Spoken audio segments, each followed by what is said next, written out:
bien, bonjour à tous. Bonjour, bonjour. Un petit peu de musique pour débuter. Si ça veut bien partir. Voilà.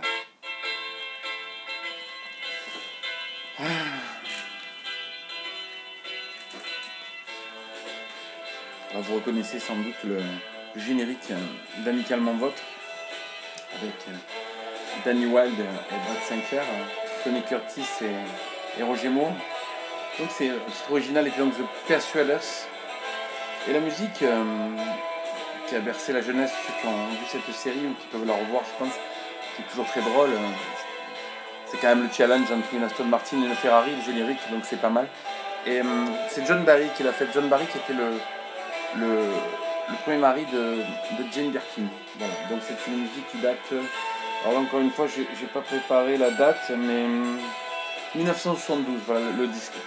Mais peut-être que la musique est antérieure. Voilà. Donc c'est bien amicalement vôtre, c'est bien amicalement que je viens vers vous pour vous souhaiter tout d'abord une très bonne année 2025.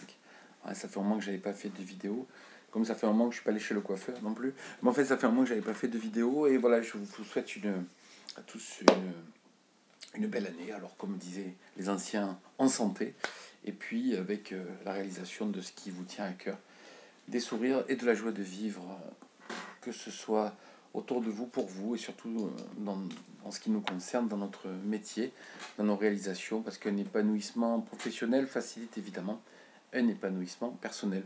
Et je pourrais retourner la phrase. Voilà, donc, début d'année, les jours commencent à s'allonger un petit peu. Donc, mon grand-père disait à la Sainte-Luce, les jours augmentent d'un saut de puce.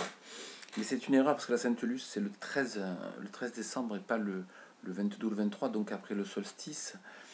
C'est la Saint-Armand qui aurait dû être. À la Saint-Armand, les jours commencent s'allongent doucement. Voilà, non, mais il faut savoir que cette erreur de proverbe vient du fait que quand le calendrier a changé, eh bien, à l'époque, le calendrier grégorien, eh bien, les jours ont été déplacés d'une dizaine, ce qui fait que la Sainte-Luce, qui était le 23, s'est retrouvée le 13. Et du coup, c'était le jour du recommencement, de l'agrandissement des journées par rapport à la durée de la nuit. Voilà, donc les proverbes en général ne se trompent pas. Revenons donc à ce qui nous concerne, donc le PS. Et je vais vous proposer autre chose aujourd'hui. Je pensais l'autre fois, j'étais en voiture, on va voir si ça fonctionne. J'étais en voiture et j'ai eu quelques idées qui me traversaient l'esprit dans les bouchons marseillais. Et je les ai enregistrées sur mon téléphone. Alors ce que je vais faire là, c'est que je vais mettre mon téléphone, le petit enregistrement, et puis je vais moi simplement vous le mimer. Allez, bonne écoute. L'idée, c'est de faire une petite vidéo sur l'EPS mainstream et l'EPS qui est non encarté, quoi. C'est-à-dire qu'il faut faire une différence entre finalement les autorisations de produire ou la couverture médiatique ou la couverture tout court, ou la diffusion des idées qui est finalement plutôt attribuée à ceux qui sont appréciés par le SNEP, par l'institution, par la bien-pensance actuelle, enfin qui sont dans l'air du temps comme d'habitude, et puis les autres courants qui sont peut-être intéressants ou plus adaptés à la réalité de terrain, enfin voilà, ces autres idées-là, on a du mal à les diffuser, à les faire passer, parce qu'on n'est pas dans la bien-pensance culturaliste snepsienne actuelle. Et ça, c'est dommageable. Ce qui paraît clair à dire, c'est que le courant que je propose, il n'a pas bonne presse. Mon courant, c'est très simplement l'épanouissement physique scolaire, c'est le courant de la joie scolaire, de la joie en EPS à l'école. Voilà. Je prône que cette discipline, je l'ai déjà dit dans une vidéo, est la discipline d'une joie corporelle éprouvée dans le faire ensemble, dans les efforts partagés, dans les joies, dans les victoires et les défaites, dans les réussites et les échecs, mais sans cesse dans la réalisation de soi, d'un soi physique qui pousse à comprendre à quel point nous sommes notre corps. Voilà, et ce courant-là qui passe, qui s'écarte un peu du sport, d'une référence culturaliste permanente. Alors bien évidemment qu'il y a une culture sportive et qu'elle doit être transmise, ça va sans dire, mais il y a aussi une culture corporelle qui, elle, au-delà des transmises, doit être intégrée à long terme si on vise une littératie physique. Voilà, l'idée est bien là pour ce qui est de la présentation de la discipline, des activités, ce que j'appelle l'opportunisme de support, c'est-à-dire qu'on se sert du support qui nous paraît le plus pertinent, support idoine, qu'il soit sportif, ludique, inventé, comme je dis dans l'adjectif Ebsali, et ludique, sportif, ludique, artistique ou inventé. C'est-à-dire que la fameuse phrase que Jacques Marsenac, le prof de PS, doit être concepteur et pas seulement applicateur, je ne vois pas quand est-ce qu'on l'incarne vraiment. Parce que si on dit que la conception, c'est-à-dire faire émerger du concept, c'est-à-dire concevoir, c'est vraiment une idée de la discipline. Si on dit que la conception se résume seulement à handball ou basket, à 4-4 ou 5-5, à je mets tant de points pour ça, je valorise telle forme de but ou telle forme d'action. Si la pyramide c'est à 4 ou à 5, les groupes à 4 ou à 8, ou à 6 ou à 8, je veux dire, est-ce qu'on est vraiment dans la conception ou est-ce qu'on n'est pas dans l'aménagement d'un déjà là autour duquel nous évoluons? Si on est concepteur, on doit être capable de proposer des activités, déjà de choisir dans des champs plus variés, de les mixer si besoin, et d'inventer, de créer, donc de concevoir des supports pertinents, différenciés, et c'est ça qui fait la richesse de l'enseignant, c'est celui qui est capable de créer quelque chose qui correspond à son idée, à l'idée qui promeut de la discipline. Un vrai concepteur, c'est ça. C'est pas quelque chose qui conçoit dans un cercle préétabli et donc il ne peut pas s'en échapper. Donc c'est une conception avec un petit C.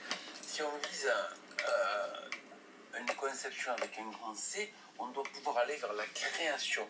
Et ce que je proposerai donc dans la formation des profs, c'est former des gens capables de créer. On forme les gens, parce que j'entends parler d'émancipation tout le temps. Moi j'ai bien lu le maître ignorant de Jacques Rancière. L'émancipation, elle permet de se détacher de ses maîtres et des contenus qu'on a reçus. Se détacher. C'est-à-dire que le vrai créatif, qui pour moi, le concepteur est avant tout un créatif, un créateur, c'est quelqu'un qui, en ayant assimilé les bases, est capable de s'en détacher pour faire du neuf. Et non pas de reproduire les bases sous le fameux item de forme de pratique, qui est si simple et si évident. Voilà, là ce sont des aménagements, des variations. Il y a les variations, c'est une chose, mais il y a l'invention de formes motrices, d'exercices corporels, plus ou moins ancrés sur des jeux, des sports, des situations d'opposition, de culbute, d'apprentissage moteur variés, qui permettent donc non seulement à son auteur de vivre pleinement un détachement créatif de qualité, mais aux élèves qui sont embarqués dans cette aventure de découvrir et de se découvrir au travers de supports complètement différents et personnalisés pour aller chercher ce qui ne soupçonnait pas un nœud parfois. Je sais, j'ai vu, j'ai constaté, j'ai vu des élèves en danse, des élèves de troisième garçons en danse, par exemple. Il y a des garçons de 14, 15, 16 ans, là, un peu chaud, là, un peu kéké, là, les fouteux, là. Quand je fais leur danse, au début c'est un rejet, après ils viennent mais ils font que rire parce que voilà, ils cherchent à fuir la honte voilà, de pratiquer la danse. Mais une fois qu'on est passé au-delà de ça, qu'on leur a permis de le réaliser une ou deux fois, de voir que finalement c'était pas une mort psychologique, si certaines, puis même qui peuvent prendre un petit plaisir à faire ensemble un truc sans prétention, peut-être marrant, peut-être simpliste aux yeux des exégètes, hein, mais s'ils arrivent à passer outre, eh ben, non seulement ils proposent quelque chose qui tient la route et qui respecte des critères et des consignes, qui est déjà pas mal, finalement, à l'école, de respecter des critères et des consignes, mais en plus, ils arrivent à y prendre du plaisir, à s'épanouir là-dedans, à dire, ben oui, ben je peux faire ça, mon corps, je suis capable de faire ça avec mon corps sans qu'on se moque de moi.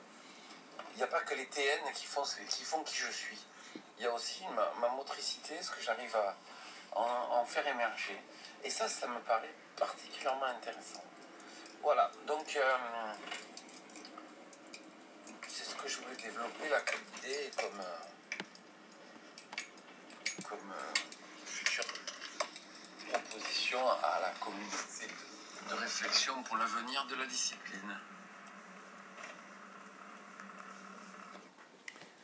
Voilà, donc je ne sais absolument pas la qualité du son. Je vois qu'il y a 10 minutes à peu près, donc c'est long.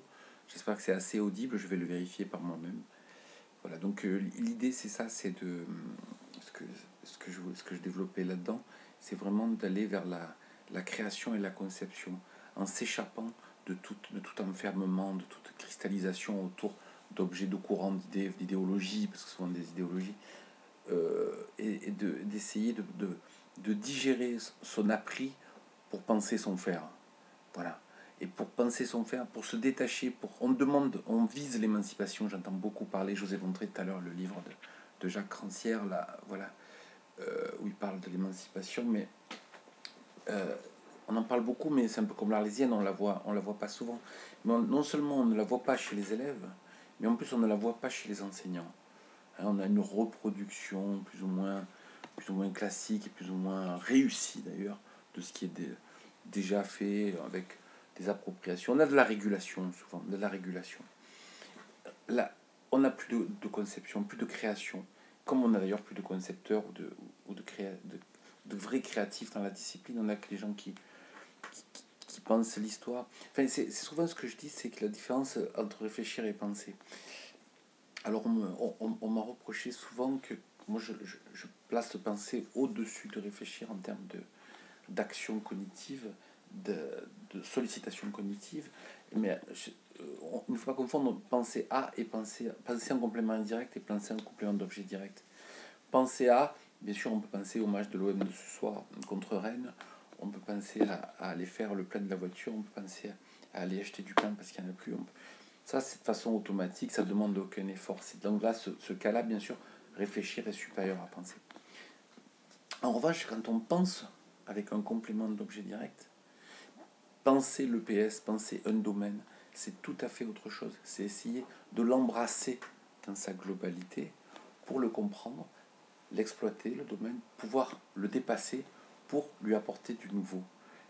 Le penser avec le complément d'objet direct, c'est un effort dont le but est le dépassement, pour aller au-delà d'un rapport primaire à l'objet conceptuel. Voilà. Oulala, je m'égare un peu. Bon, bref, je vais aller vérifier que si l'enregistrement est bien passé. Je vous réadresse mes vœux pour cette année, en espérant que tout se passe au mieux. Et puis, on se retrouvera ici ou ailleurs prochainement. Merci de votre écoute et à bientôt.